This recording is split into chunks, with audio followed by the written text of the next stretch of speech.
Alhamdulillah, alhamdulillahilladzi arsala rasulahu bil huda wa dinil haqq liyuzhirahu ala dini kullih wa qafa billahi syahida. Asyhadu an la ilaha illallah wa la na'budu illa iyyah wa asyhadu anna sayyidana Muhammadan abduhu wa rasuluh la nabiyya ba'dah. Allahumma salli wa sallim ala sayyidina Muhammadin al-Fatih lima ughliqa wal khatim lima sabaqa nasirul haqi bil haqi wal hadi ila siratikal mustaqim wa ala alihi haqqa qadrihi wa miqdarihi al-aliyyil azim.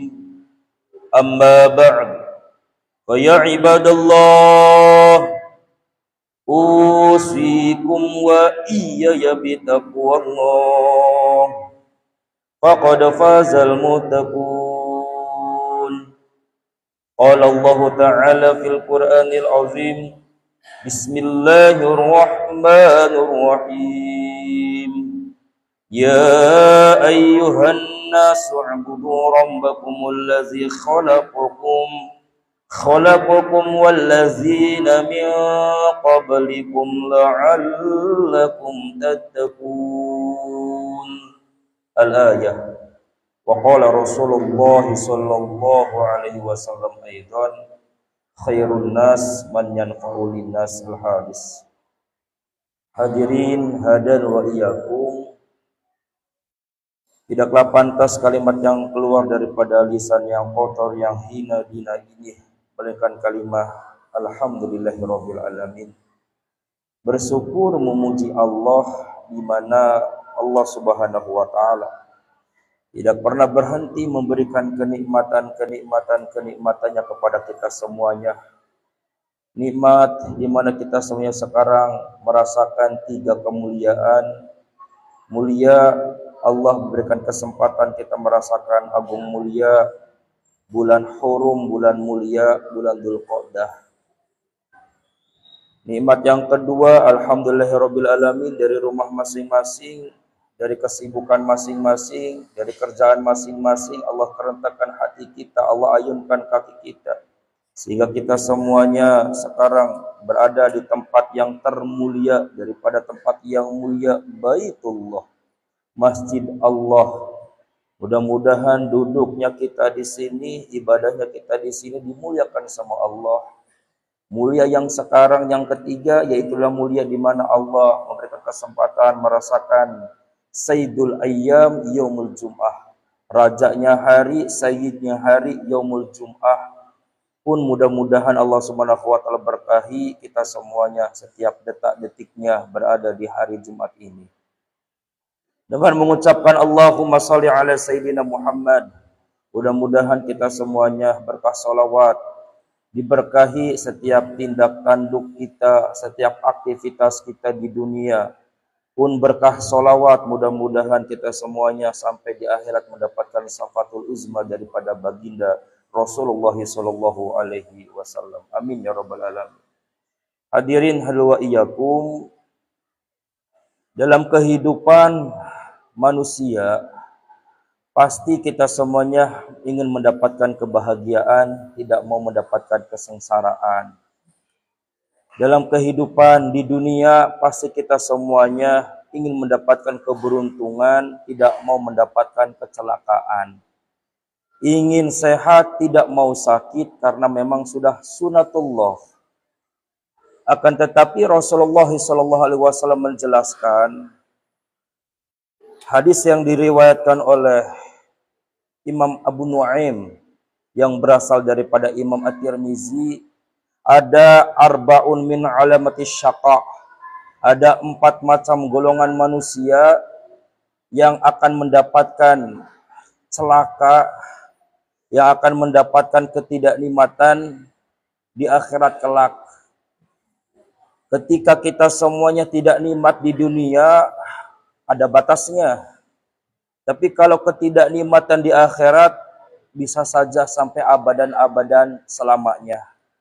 Maka mari kita semuanya perhatikan dengan penuh keimanan. Ini bukan perkataan al-fakir, tapi perkataan orang paling mulia dan pasti benar. Karena as-siddiq Rasulullah SAW.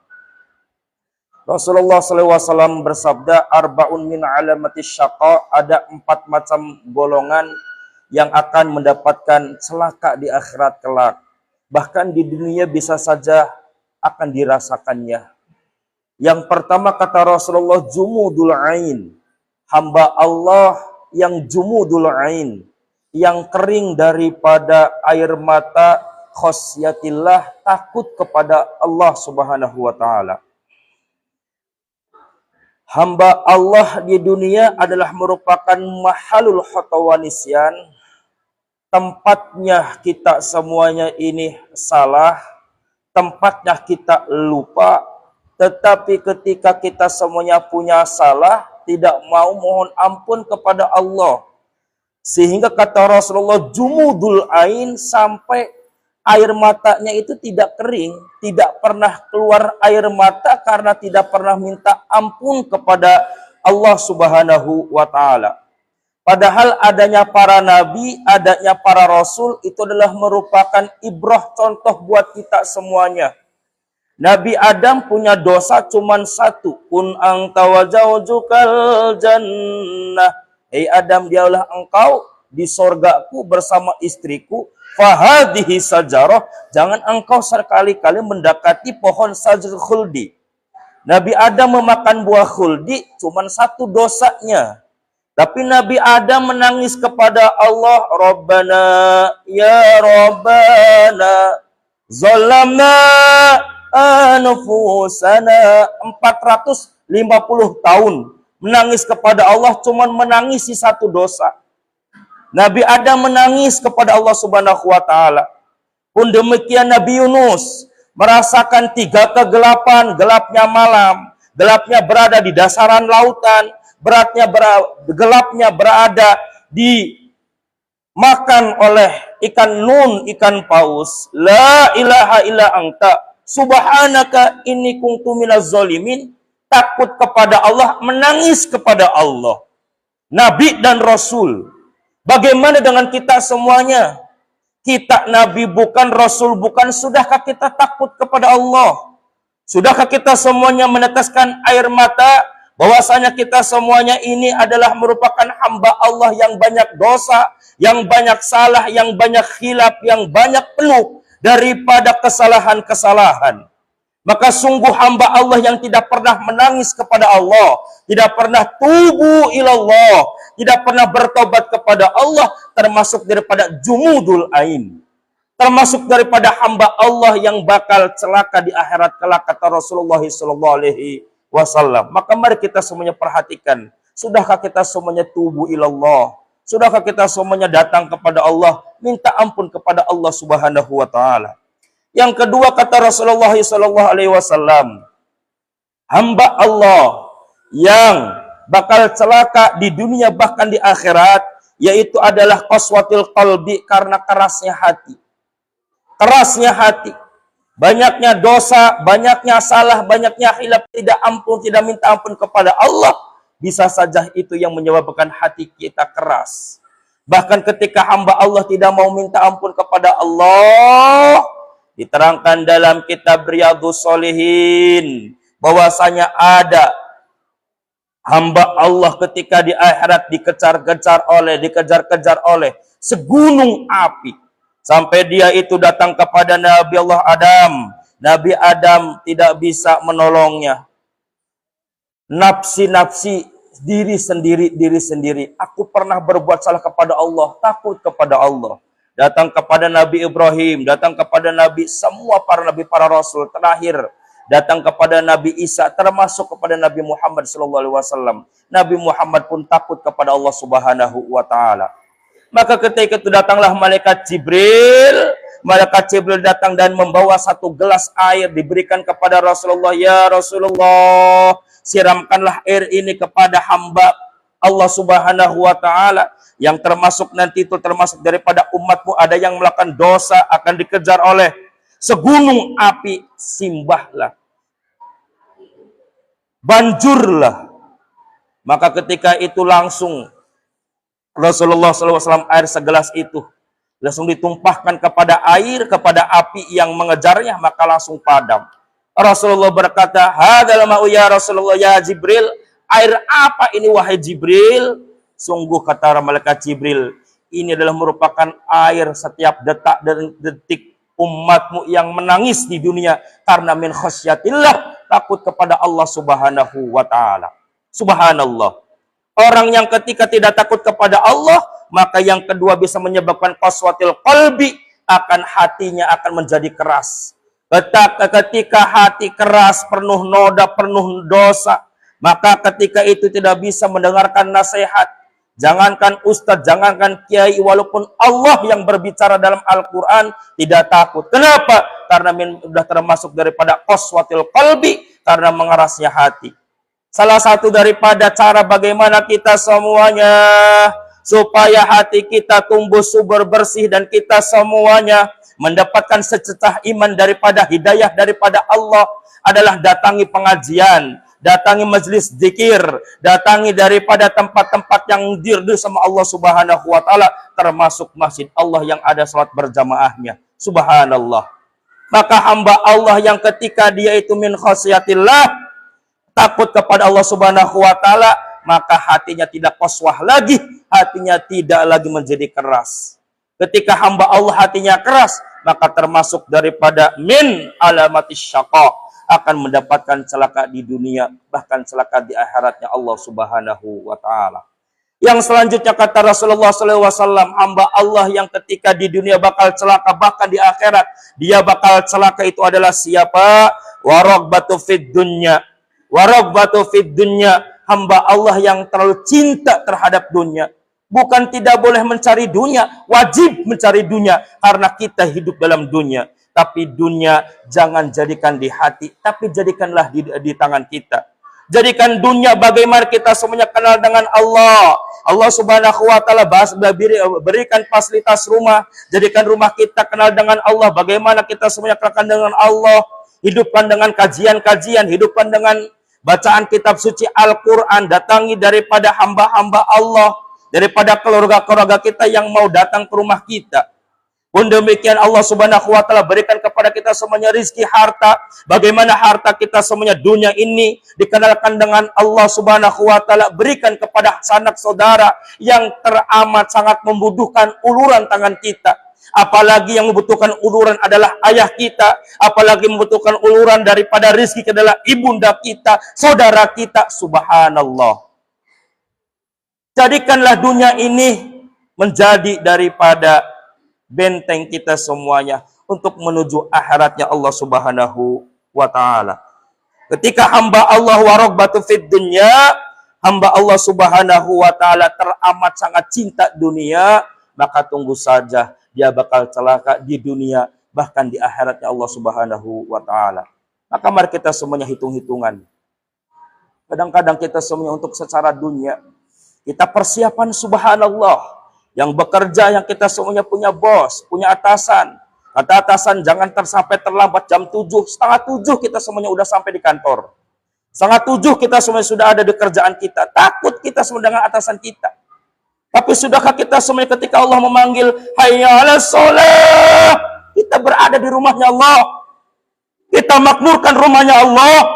Kita Subhanahu wa taala tubuh datang kepada Allah Subhanahu wa taala. Mari kita semua hitung-hitungan. Bahkan kita semua supaya anak kita bahagia di dunia, kita sekolahkan ke TK-nya, ke SD-nya, SMP-nya, bahkan SMA-nya, bahkan kuliahnya. Nah, kamu jangan seperti ayah, nak. Kamu harus lebih hebat daripada ayah. Kamu harus menjadi orang hebat, nak. Anak kita semuanya disekolahkan sampai luar biasa, disarjanakan bahkan disekolahkan.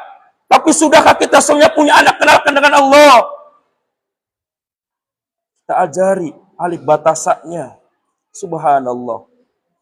Mari kita semuanya hitung-hitungan. Kita semuanya untuk urusan dunia kita paling siap siaga, subhanallah.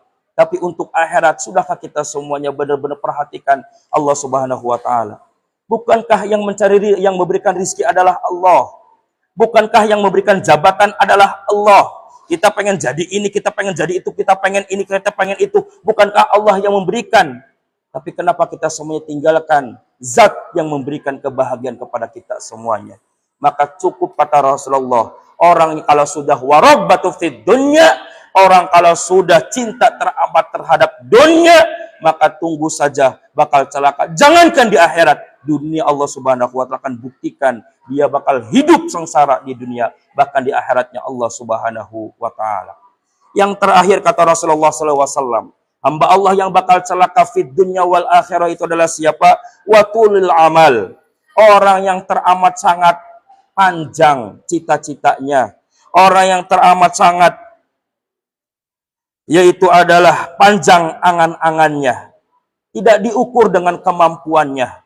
Tidak diukur dengan ikhtiarnya. Tidak diukur kita semuanya punya Allah Subhanahu wa taala bermunajat kepada Allah Subhanahu wa taala. Kita harus jadi ini, kita harus jadi itu, kita harus begini, kita harus begitu. Tapi tidak diukur dengan kemampuan kita semuanya. Boleh kita punya cita-cita setinggi langit, harus kita semuanya punya target. Tapi jangan lupa dengan ikhtiar kita, munajat kita kepada Allah Subhanahu wa taala. Bahkan orang yang watulil amal termasuk daripada orang yang merasa akan sehat terus, merasa dirinya itu tidak akan pernah sakit, merasa dirinya akan hidup terus, merasa dirinya tidak akan kembali kepada Allah Subhanahu wa taala. Sehingga dia semuanya hidup terlalu warabbatu fid dunya, terus dunia-dunia yang dicari, lupa terhadap akhirat, lupa terhadap Allah Subhanahu wa taala. Kita semuanya hidup dalam dunia pengen bahagia. Daripada kita semua tidak punya apa-apa, kita merintis supaya kita punya apa-apa.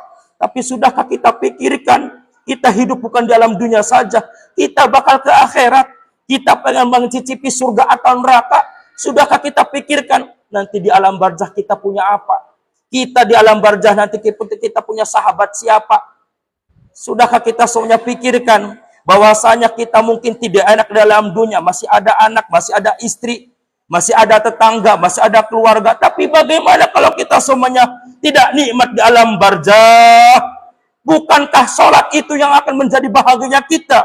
Bukankah sedekah itu yang akan menjadikan kita semuanya hidup kenikmatan di alam barzah? Bukankah kita semuanya datang ke masjid, ke mushola, membaca kitab suci Al-Quran, kita sudah datang kepada Allah, hidupkan agama Allah, sunnah Rasulullah SAW. Bukankah itu yang bakal menjadi tameng kita sebakal di dunia, di akhirat, di alam barzah, di surga, kita akan mendapatkan ridho daripada Allah Subhanahu wa taala. Maka mari kita semuanya pikirkan, hidup cuma sebatas sementara saja. Kenikmatan di alam dunia, ketidaknikmatan hidup dalam dunia, sengsara di alam dunia ada batasnya. Tapi sungguh di akhirat, celakanya kita tidak ada batasnya. Allahu Akbar.